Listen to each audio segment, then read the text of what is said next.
ahead and get into the glute bridge. So this is another exercise that's going to be in your stabilization program. This helps us develop proper activation around the spine and helps activate your pelvic floor. It also improves hip hinging and improves hip mechanics as well.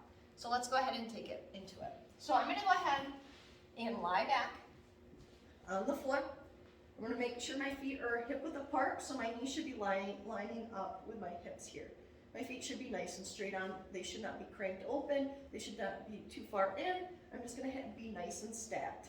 I'm going to go ahead and take my fingers, slight pelvic rotation to set my hips. I'm tilting the pelvis up towards my rib cage and up towards the ceiling to set everything into place.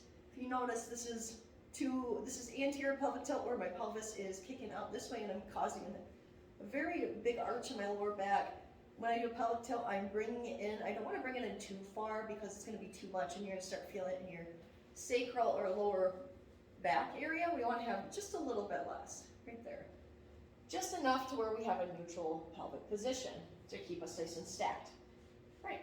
I'm going to go ahead and make sure that my heels and the balls of my feet are planted to the ground. I have my pelvic tilt. I'm going to go ahead and take 2 to 3 breaths in through the diaphragm before I get started. We take a deep breath in,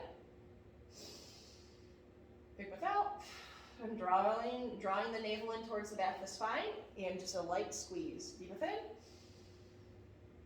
big breath out. One more time, I'm drawing the navel in, and you should be able to hold and keep contraction with that diaphragm breathing. At first, it'll be hard. You just have to practice it, okay? Deep breath in, big breath out. I'm drawing the belly button in towards the navel, or towards the back of the spine, sorry.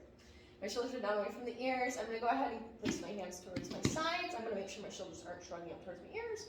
They're just down and back. Pulling my shoulder blades back, down and back into the back pockets of my pants here. Slight pelvic tilt still. I have my core active still from earlier breathing. I'm going to take a deep breath in on the way up when I lift my hips up. And I'm going to activate my calves. I'm driving my heels and midfoot into the ground. I'm driving my big toe into the ground before I even get started to make sure I'm ready. Take a deep breath in. Hold for about 1 to 3 seconds and big breath out. Drawing the navel in towards the back of the spine again. Deep breath in. Hold 1 to 2 seconds, big breath out. Nice and easy lower. The slower on the lower, the more strength you're going to build. Maintain that pelvic tilt, deep breath in. Driving through the heels and toes, big breath out.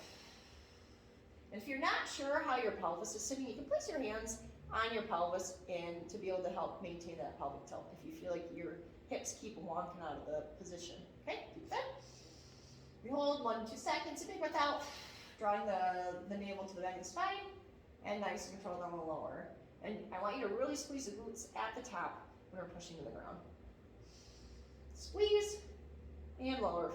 Now in this position, if you're not used to doing this, sometimes the height can cause lower back pain. If your pelvis is not trained yet to hold that anterior pelvic tilt, or posterior pelvic tilt towards the ceiling, you want to make sure that you don't come up as high. So if this is as far as you can go, that's fine until you can get to the full extension of your hips and lower. So we're going to only come up halfway. Slight pelvic tilt, deep breath in. Push in the ground, a squeeze, 1, 2, and lower.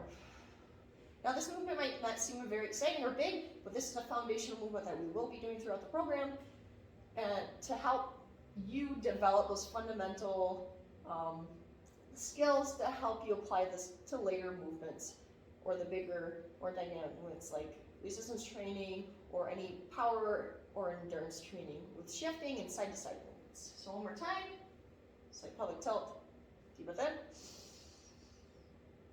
We hold, squeeze the glutes, 1, 2. We're driving the feet in the ground and nice and easy lower. Drawing the navel towards the back of the spine.